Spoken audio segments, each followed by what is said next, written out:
আসসালামু আলাইকুম রহমতুল্লাহি ওয়া বারাকাতুহু নাহমাদুহু ওয়া নুসাল্লি ওয়া নুসাল্লিমু আলা রাসূলিল কারীম আম্মা বাদ ফাউযু বিল্লাহি মিনাশ শাইতানির রাজিম বিসমিল্লাহির রহমানির রহিম ক্বালা রাসূলুল্লাহি সাল্লাল্লাহু তাআলা আলাইহি ওয়াসাল্লাম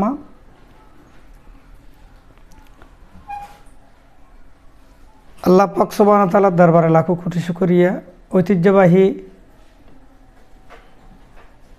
উত্তর চট্টলার দিনী শিক্ষা প্রতিষ্ঠান রোসাংগিরি সমিতিরহাট ইউনিয়নের একমাত্র দিনী শিক্ষা প্রতিষ্ঠান সমিতিরহাট ইসলামী আলিম মাদ্রাসা হিতাকাঙ্ক্ষী অভিভাবক দাতা সদস্য সহ সর্বস্তরের এলাকাবাসীর নিকট আকুল আবেদন, মাহে রমজানুল মোবারক উপলক্ষে আপনাদেরকে মোবারকবাদ জানাচ্ছি, ধন্যবাদ জানাচ্ছি।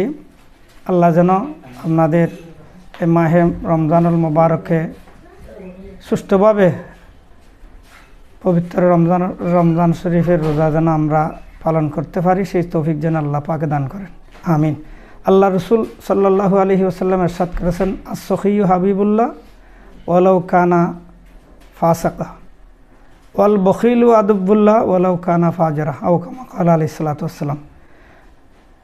সখী যারা দান সৎকা করে তাদেরকে আল্লাহ রসুল যদিও তিনি ফাসেক হয়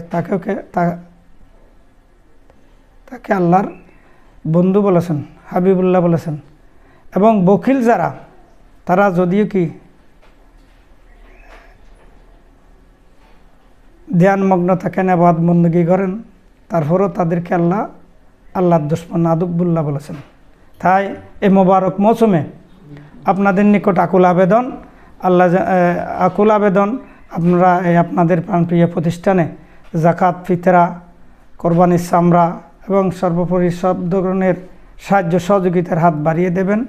রমজান মাসের মধ্যে একটি ফরজ ইবাদত করলে অন্য মাসের মধ্যে 70টি ফরজের সওয়াব আল্লাহ দান করবেন। আল্লাহ পাক রমজান মাসেরকে ফজিলত দান করেছেন।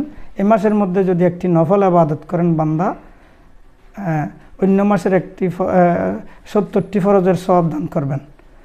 আল্লাহ পাক সুবহানাহু ওয়া তাআলা আমাদেরকে অত্র মাদ্রাসার সাহায্য সহযোগিতা করার জন্য উদাত্ত আহ্বান জানাচ্ছি। মাদ্রাসার বিভিন্নমুখী কার্যক্রম চলতেছে, আলহামদুলিল্লাহ। আপনারা মাদ্রাসার সাহায্য সহযোগিতা করবেন এবং মাদ্রাসায় বর্তমানে লেখাপড়ার মান খুব উন্নত। আমাদের মাদ্রাসার 5ম শ্রেণীর একজন ছাত্র ফটিকছড়ির মধ্যে বৃত্তি পেয়েছেন এবং 2 জন ছাত্র আমাদের সংগঠন হালিম লিয়াকত সংগঠন থেকে 2 জন ছাত্র বৃত্তি পেয়েছেন। আলহামদুলিল্লাহ, পর্যায়ক্রমে আরও আমাদের লেখাপড়ার মান বাড়বে। আপনার সার্বিক সহযোগিতা করার জন্য উদাত্ত আহ্বান জানাচ্ছি। এই বলে আমি আমার সংক্ষিপ্ত বক্তব্য এখানে শেষ করছি। আসসালামু আলাইকুম রহমতুল্লাহ।